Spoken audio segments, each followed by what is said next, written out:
All right, this is a testing.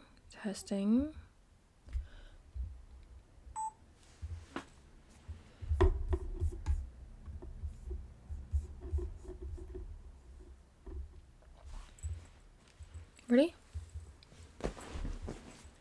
Your reality causes you to being broke. Okay, let me just redo that. Your reality is keeping you broke. And you're not stuck. You are programmed that way. But you can always change it. Your personality creates your personal reality. And your personality is just memorized emotions. Hi, welcome back to OLIN Manifestation Podcast. I'm OLIN Quinn, your host. And in today's episode, we are digging deep into how to reprogram your subconscious mind and how do you change your reality and your personality of identity so then you can create the life that you absolutely deserve and desire. And all in manifestation, all of the things that we're talking about and the way that we approach to life and what we perceive other people is all in manifestation to your reality. That's why I named this podcast All in Manifestation, because everything that we do, everything that we absorb is all in manifestation. So I'm going to break this into segments, and before you click into the next, before we get into it, I just want to let you know that I'm so proud of you. This is Valentine's Day, and hopefully you guys had a very great Valentine's last week or whenever you're watching this, and I am super grateful that you're here, because by you clicking this episode, by you listening to this podcast episode, you are changing your life from within, and I'm super proud. Also, this is going to be a series in the next 6 months, so stay tuned for the next episode. All right, let's hit it. Let's get on to it. Okay, segment 1. Why you keep manifesting the same reality. This is a scientific background, and then this is referenced by Dr. Joe Dispenza. My core idea is you don't attract what you want, you attract who you are and what you are emotionally addicted to, which is like most of the things that we always tolerate and what we have gone through in the past, that it goes on and on and on, and we just don't know why. It's just keep on happening, but we really actually don't want it to happen. So repeated thoughts is strengthened neural pathways in your brain, because the more that you do it, the more you know how to do it. The more you feel like that, the more you know how to feel like that, more and more and more in every aspect of your life. It's like when you're a kid, right? When you're in kindergarten, you're learning how to read, you're learning how to write, and like, oh, I can't do this, like da da da, and the teacher's like, well, the more you do it, the more you practice. Failure makes practice. Failure makes learning.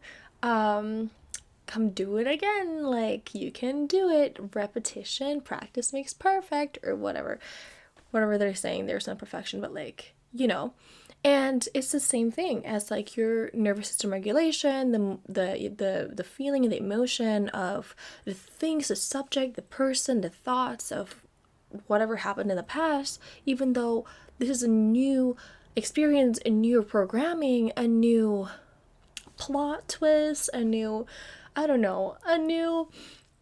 cast members in your life, like you feel like this is gonna be great, like new stages of your life, you're still going to repeat that if you don't heal and if you don't recognize or become conscious of what you are going to create. Okay? The brain would rather be familiar than being successful. And it's not their fault, it's not your fault, but it is your fault if you don't change. That's why you're clicking on this episode. Okay, number 2. The body as the subconscious mind. So, 95% of behaviors are subconscious. the way that I talk like this, the way that I speak to you guys like this, the way that I'm thinking right now, and the way that I like explain things to you is subconscious because it instilled, embodied within me. And 5% are, oh, I am conscious that like I am actually talking to a camera and like you guys behind the camera, and like I am in my room, I am writing, so it's more like an action thing. But like 95% is like my assumption towards my neighbors, my assumptions towards what you think of me when I'm talking like this, or like about this, or what I'm doing right now. I'm putting myself out there, being seen out there on YouTube, on, podcast episodes, right? That is 95%. And you can't really like become conscious unless you make your unconsciousness conscious, if you get what I mean. Like, that's what Dr. Dispenza always say, like, oh, like, be conscious over what is unconscious, and then you definitely can, control your life and see what you can change within it. And that's what it is. So when you feel the same emotion daily, like stress, lack, rejection, over and over and over again, your body memorizes that emotion. It turns into like a nervous system, right? And the body becomes the mind. So think about this. Like, my ex was a person that has social anxiety, and he, I'm not discarding any people that has social anxiety, obviously, but like, you can break that pattern because, first of all, you're stronger than whatever diagnosis that you have, or whatever the doctor said, whatever your old self said. Your old self is literally a day yesterday, or like an hour ago. That's like your old self. Like, right now you focus on the present self and you focus on the future, okay? And number two, God is so much stronger, and he is more powerful because he made this entire universe, like earth, like your life, just for you, okay? And like what Jesus says too, like, be careful of your mouth. Like, what words you speak, it can come true, and it is, okay? So then, like, he would keep on saying that, like, I have social anxiety, and then he attracts that experiences more. And sometimes I ask him, like, what triggers it, and he's like, I don't know, it's just something. And then my body starts to shake. Yes, like, your body becomes the mind because you think about the things that, I don't know, subconscious is 95% of your behaviors are subconscious. And it's, have you ever met someone who's like so negative and like have a victim mindset over themselves, and like would talk about it to you? I'm like, hey, are you like judging me right now? I'm sorry, everything that I said is probably like so hard and like whatever for you. Like, I'm so sorry. And you're like, oh, it's okay. But like, you feel like your energy is like being drained by that person. That is also the 95% behaviors that are subconscious to them. But also, like, if you met someone who's like, oh my gosh, so cheerful, so polite, so like pleasant to be around, and like, oh my, like, oh, I'm so sorry about that, like, like, how can I help you, like, and then genuinely just like really give you attention because they have so much love inside their body and you feel energized, is because 95% of their behaviors are their habit, it's habit-based processing research. It's literally, okay, I'm just want to let you know that there's no negative and there's no positive in this, okay? There's no negative and there's no positive around, like, whatever I'm talking about. Your brain doesn't know what positive and negative is. Your brain literally does what it's told to do. It's like, okay, yesterday I thought about my lack, my money problems, my this, my that. Today, I'm going to choose that again. Oh my gosh, I haven't paid the rent. How am I going to pay the rent? Like, yes. And then your body became so, like, tired and anxious, and it, like, has body aches and, like, everything. Like, don't even, like, literally your body says whatever the mind says, but you're in control of your mind because it's yours, and God is in control of your mind. So You have to assess that in your life, knowing that something is not serving you anymore, and put that in that box and be like, okay, what do I not like about my life right now? This, that. Before we continue, please subscribe to my channel and follow my podcast. It is on Apple Podcasts and Spotify Podcasts, all in Manifestation Podcast. And I am super excited that I will be doing this series for the okay, how to say it, Angela? For the course of 6 months, for you to literally identity shift yourself as a woman to become the most magnetic self of your version of self. Back to the video. Back to the episode. Not the video, Angela. It's the episode. Okay.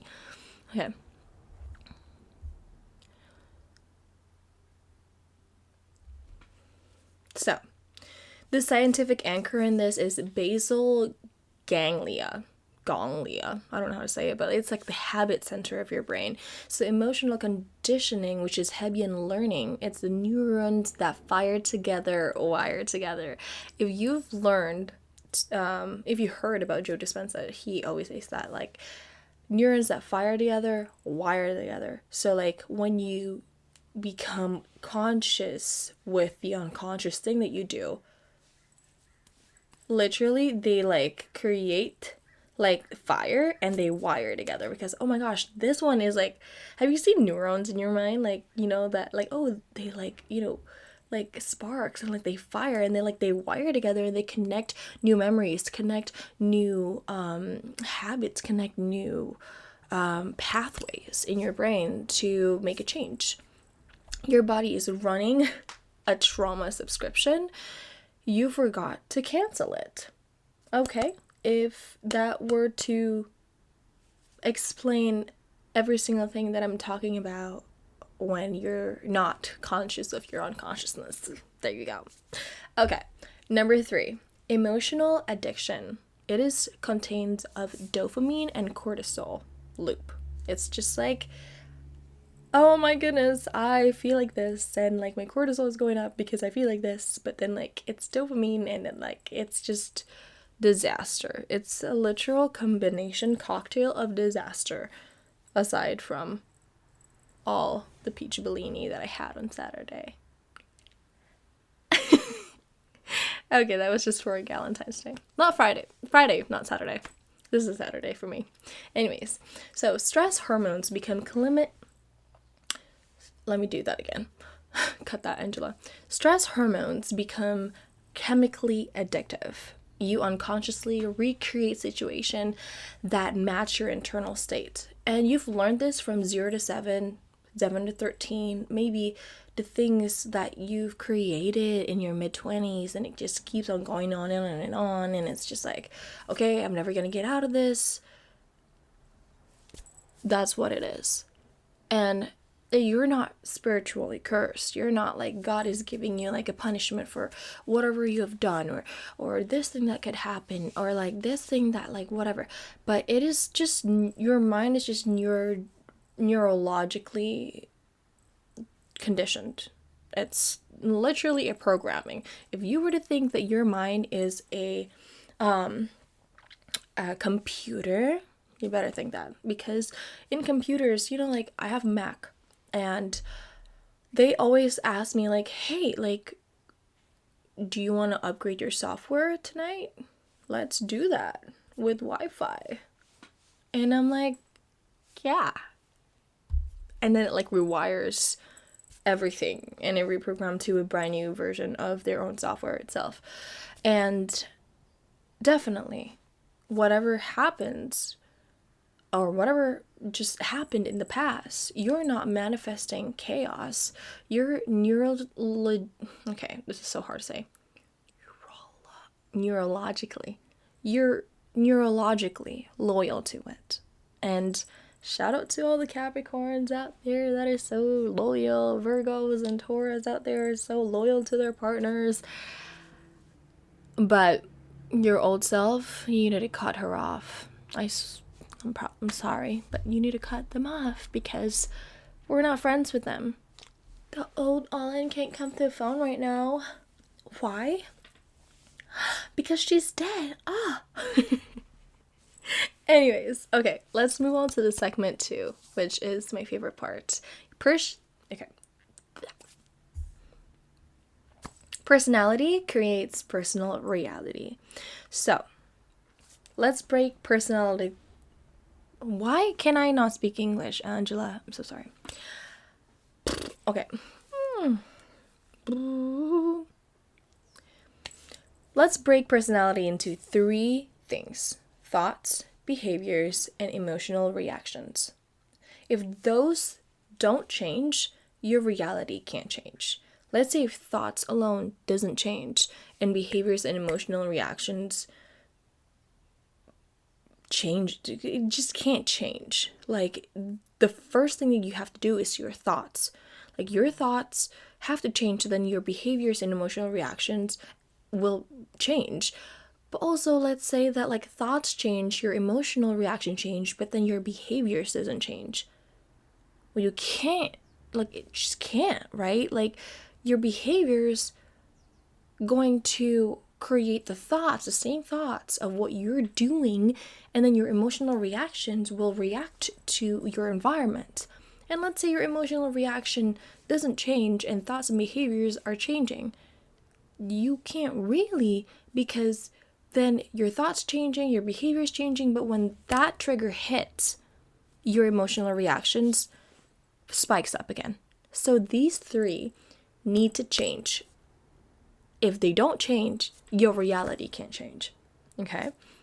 Let me explain the predictive processing of your brain here. So, your brain predicts reality based on past memories, filters evidence to match identity, ignores everything that contradicts self-image. In your brain, there is this thing called reticular activating system, RAS, or I said call it Mr. Raz or Mrs. Raz.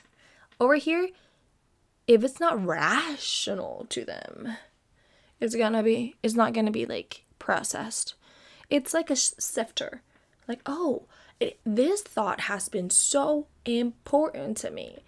This lack has been so important to me. This money problem has been so important to me. So I shall take it, put it into the processing of my brain, and feel the emotion of how I felt for this past 25 years, for this past 30 years, for this past 34 something years.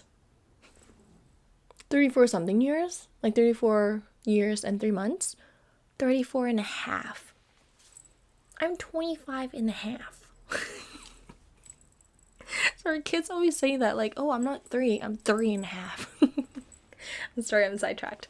But anyways, so you don't see reality as is. You see it as you are, as you have always been, as you have always, like, okay, your mind is like, okay, that one is normal, I'm just gonna grab it and I'm just put it in my brain and process it and just put it down to my body, my nervous system, my reality, my whatever, and then I only focus on the things that matters, which is the lack, the whatever. Have you ever played this car game with your dad or with your mom, whoever, and then, like, okay, we're looking for yellow cars. If you see yellow cars, count them, okay? And, like, shout. Or, like, let's do, like, the purple Lamborghini, okay? Like, if you see purple Lamborghini this week, I'm gonna give you $10. And you're like, oh my gosh, that's a reward. Okay, I'm gonna see purple Lamborghini, and hopefully I see the purple Lamborghini. And then you're literally, like, would see it. You're like, oh my god, that's a yellow cab. Oh my god, that's a yellow car. That's a yellow Urus. Like, that's a, or, like, oh, that's a purple Lamborghini over there. Like, that's so cool. And then, like, it happens. And wonder why it happens, because you think that's important. There's a reward to it. There's a $10 reward to it, right? But with your brain, it's more like it has been programmed that way, that the reward is that pain that you have within yourself. The reward is like, oh, yes, of course, I always feel this way. This always happens to me. And that's the reward. And that's the call to victim mentality. And that's always going to be your reality that you're going to create unless you be conscious of your unconscious thoughts. So I'm going to ask you, who would you be without your past story? I need you to get your journal, write it down. I want you to say it. I want you to write it down. I want you to get your notes app on your phone, your laptop, and just type it in. I want you to really assess, who would you be? This is kind of a tricky question, obviously, but who would you be without your past story, without your past traumas that you dislike and don't want to? And who would you be? Who would she be? What would she do? What would she wear? How would she talk? And how would she stand? How would she sit down and do her makeup and do her hair? Be that person. Let's cut. I'm moving too fast. Too fast, OLIN. Too fast. All right. Let's move on to segment 3. This is the identity rebirth. So, Christ consciousness is, okay, let's not say Christ consciousness because I don't want to people to judge me. There you go. I noticed someone judged me before I even put this out. But okay. Okay. God dies for you. Dies? No. Nope. Cut it. Segment 3. The identity rebirth. Guys, God died for us. Jesus died for us to pay for all of our sins. And when you say that you believe and you are with him and you are going through life thinking about him first and involving him in every single ways that you're creating, in every single decision that you're making, and you're praying every day, and you're talking to him, spending time with him, and you know that he is your savior and he is the change of your life, and the way that he is the light, the way, the truth, and life, right? And when God died for you, and you just remember that, right? When Jesus died for you, that is the death of your old self. Your old self as in your traumas, your sins as in whatever you did that causes traumas, whatever they did that causes you trauma, whatever you think or you did that continues that traumas that had happened 10 years ago till right now. That's a sin, because you're not absolutely saying that God has power in my life that could change and transform my life and that could heal me. And well, it's because I don't believe in that. Anyways, I am just going to keep on thinking about my traumas and how much it hurt me and how life could have been without it. And you have filled yourself with regret and guilt and so much shame. That is also a sin. Okay? So ego. That's ego. Your ego is your default mode network. But absolutely,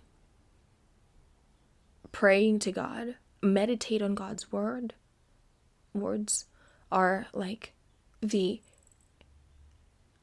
best way to reduces stress, reduces the worries up in the world. I believe so much in meditation since I was 13 years old. When I went to Buddhism school, they taught me how to meditate for the first time, and my grandpa was pretty sick at the end of my junior high school, and he passed away, and after that, life goes on for about like 3 months, and I had to take a trip to some city, like really, it's more like a village in Indonesia. I forgot what it's called, but like, oh my god, it's been a long time. But there we like meditate from 6 p.m. till 12 a.m. and we just stay there and see what comes up to us. Say that we give love to our parents, we give love to our neighbors, we give love to our family, friends, and co-students. I almost said co-workers. Give love to our grandparents, and I like saw my grandpa, and it like literally healed me, and hear him talk that like he is very proud of me and he loves me with all his heart, and Jesus wants me to remember that too, and like it enriches me that to keep on meditating. So I am still meditating, and I love it. I'm never going to let that go because it literally helps me with my mental health. That's why I want to tie it into neuroscience too, that meditation reduces DMN activities, and mystical experiences correlate with reduced self-referencing. I know Andrew Newberg with his brain scans of spiritual states. When the old identity quiets, when you quiet that mind, when you quiet that trauma in your life, you become less predictable. You're like, okay, well, like, this usually happens when this happens, but I'm conscious about this unconsciousness. What can I do now? What can I do now? You're gonna be less programmed to that old self, and you're more present and conscious of making new decisions, new behaviors, new thoughts, and new identity and emotional reactions. So, I want everyone to know that nervous system regulation plus ego death is the answer to all of it. And for me, praying, reading the Bible, and meditating literally changed my life. And obviously, like, there's ups and downs going through life with Jesus, but I absolutely feel like there's like a cheat code to like, okay, I have this problem and I know that I can get out from it by praying, by literally getting up and be like, okay, God, this is my Bible. I want to know, like, what are you going to say to me today? Please, like, let me know. I open it and it's literally why. It's always, every single time, always this thing that I needed to hear. And if it's not, then I read that and like things starting to happen, and like I still remember that verse, and I'm like, oh my gosh, that's what God said last like Tuesday about this, and like I'm more stronger and more consistently progressing into something better instead of like spiraling down and creating my reality from my old versions of selves. So, segment 4, the subconscious autopilot. Your subconscious runs on habits, emotional triggers, self-images, and relationship patterns. That brain efficiency is equal to survival mechanism. So, everything that the 95% that you are running on is your habits that you do, like scrolling, doom scrolling, and that. God, take that away from me. I'm still struggling with that. Your emotional triggers towards something is like, I can't watch Sex in a City because it's like, it's just like reminding me of like the dating scene, and it's like, some of my friends were like, oh my gosh, you should watch Sex in a City, like it helps so much with your, like, when you're in your single era. Oh my god, I enjoy being single. Like yesterday, today is Valentine's Day, but like yesterday and on Thursday, I was like having the best time of my life with like 4 of my girls and my best friend. On the next day, like yesterday, like we were painting overlooking the beach, and like we eat like charcuterie boards. Like we like I don't know, like I love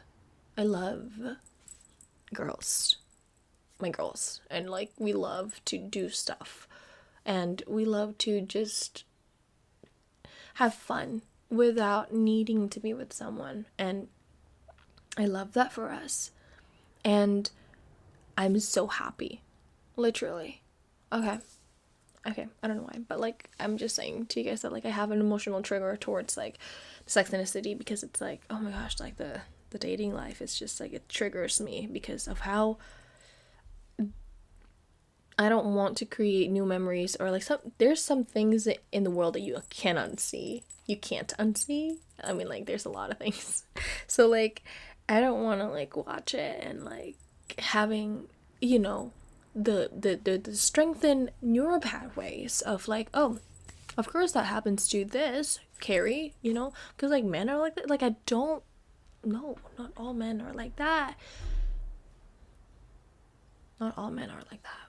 And I just don't, I love girls that are independent, but I don't like girls that are hating on men too much to the point where that's their own identity, their whole identity. Like, we're not trying to do that, because I've seen so many great men out there that are great husbands and great dads, and I love that for them.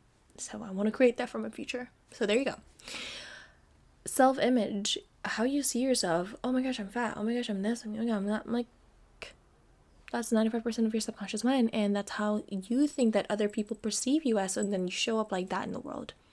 And your relationship patterns. Last year was my last, you know, craziness of like dating, and it was just like, I'm, you know, I'm conscious of the things that I upgrading in life and changing in life. So when I was like looking back at like my serious relationships in the past, like last month, 3 of them, I was crazy. I was like, oh, these are different. This one is like this one is like this, and this one is like that. Okay, how do I like add into what I like about them and make it as like the thing that I really like, and make it as the thing that I like wanted my future husband to be like. That's how you know, become conscious of unconscious thoughts. And so your brain literally don't want growth, it wants familiarity. So then like I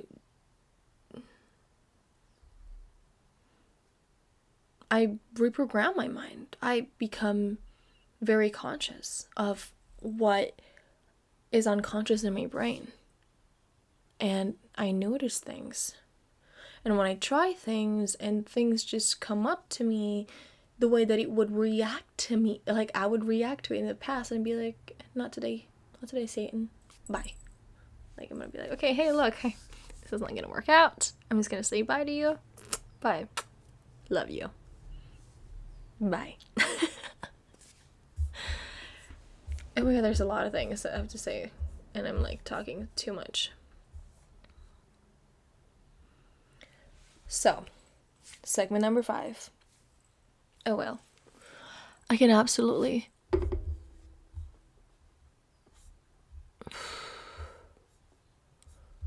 Okay, a little bit more. Hanging in there, Angela. So segment 5. Why most people stay stuck? Why does it feel like death? Like it has to hurt you so much that you have to change. Because most of people just need to experience the harshness of life, the harshness of their reality, and they're like, oh my god, like I need to change, I need to do this and that. And like new behavior is hard. It feels like it's unfamiliar. Like imagine you have to like be like let's say God take you and he put you into like Brazil. Like, não fala português. Why would I be in like Brazil? Like, eu não sei. Like, I don't know how to speak Portuguese. And like, you're like, oh my gosh, the people are different. Da, da, da. It's so hard. Like, it's really hard. And you feel like unfamiliarity is like unsafe. And like, oh my goodness, like that means unsafe means like your nervous system activate like threat mode. Like, oh, why are they doing this? And why are they speaking so loud? Like, oh my gosh, I think they're getting mad at me. But like, actually, no, that's just how they talk. Like, they talk like this and they have to express. And like, and the Brazilian loves to like jogar de futebol. Like, they love to play football. And football is on the foot, by the way, not the football. I don't understand American football at all. And obviously, you're from, let's say, America, and you're like, what? Football is in your foot? Like, what is that? And then you're like, oh, well, it's a threat. And you feel like it's, even your amygdala, it responds. And then, like, your homeostasis. Okay, let's not say that. What am I saying?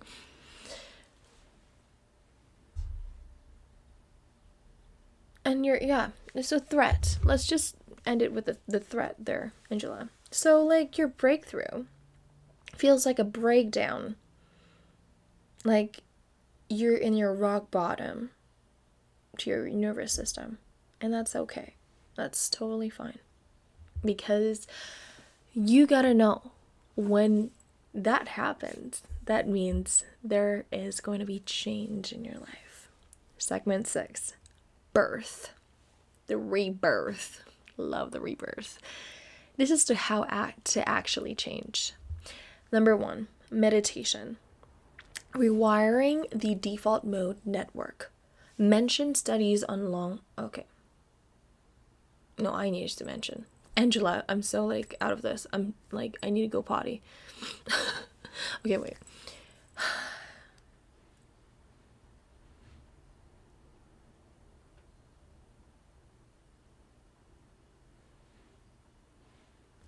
If you go ahead and research on Joe Dispenza and how people can change their body, their health, their life, and how rich they can be now, or they found love through meditation, you should go to joedispenza.com. And I literally like buy his Generate Abundance, and I do it every night. Like, I'm literally trying to, I swear to God. But like, it helps me to open my heart centers, so then I am open to experience more in life, and new patternings, and like your unpredictable self, so then you can like choose your future. And when you focus on your future, you're no longer connect to the story of the past, because you want to you crave that future feelings more than you crave the past. And every day you have this emotional rehearsal, right? You visualize your world, and you feel future emotions, and you obviously, outside of the meditation, you have to be very conscious of what you're thinking, because like, you can't be your future self if you were to open your eyes after the meditation and you're like, oh, I still think about it this way. I still, consciously choosing the unconscious. You still have to be conscious towards the unconscious thing that you choose to create, instead of what you have created in the past. The brain scan shows that imagined experience activates similar neural circuits as real ones. There's so many research saying that like, put like 5 people for 7 days for an hour. Imagine that they were like curling. I don't know why I did that. Curling weights, and then scientifically proven that 13.5% of their muscle growth after a week of just imagining, as if they're actually doing it, but they're just visualizing it. It's just so bizarre. Like, I watched Joe Dispenza, interviews and all that stuff with Jay Shetty, or with Lewis House, super cool. Like, what? That's so cool. Number 3, identity statements, but regulated. This is not delusion, it is embodied repetition to relax your nervous system so then you can create your new future. Number 4, interrupting emotional addiction. So when you're triggered, just pause, breathe, do not react. I'm going to react in a different way now because I'm conscious of the unconscious thing that I was super unconscious about. So the new you isn't built in motivation. It is built in micro choices of your thoughts. Because what you put focus on, you put energy on, the more you put energy on, the more you put your reality towards it. That's your reality. So if you can just assess that and like, okay, I'm going to put the attention towards here. How do I fix a problem instead of reacting towards it? Then that's how you are going to absolutely change your life.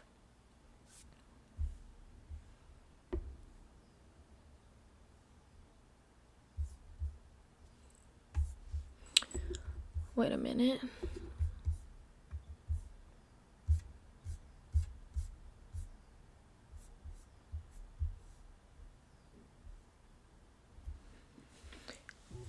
Before I end this episode, I want to tell you to... Oops, my phone. My aunt calls me. Okay, wait a minute, auntie. I'm gonna finish this. Oh my god, Angela, cut that. Do not miss next week's episode when I talk about how to stop living from the past with the body as the cups. Okay, let's redo that. Do not miss. Before I end this episode, I want to say, before I end this episode, do not miss next week's episode where I talk about how to stop living from the past. This is going to be a 6-month journey for us to talk about, for us to be, so then you can have the best 2026 of your life. Become the new self? New self? Oh my god. How will I do this? Hold on. I'm learning.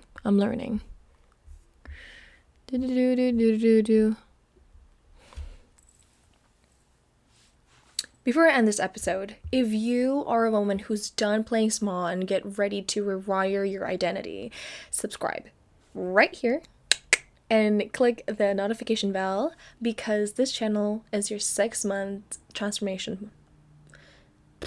Because this channel is your 6 months transformational channel. And next week, we're talking about how to... What? Shit. Okay. And next week, we're going to talk about how to stop living from your past. And next week, we're going to talk about how to stop living from your past. This is going to be great story. Great things for you to write about and listen to and assess with your own reality. And I cannot wait to see you on my next episode. Bye. Yay. Okay, wait. Oh my god.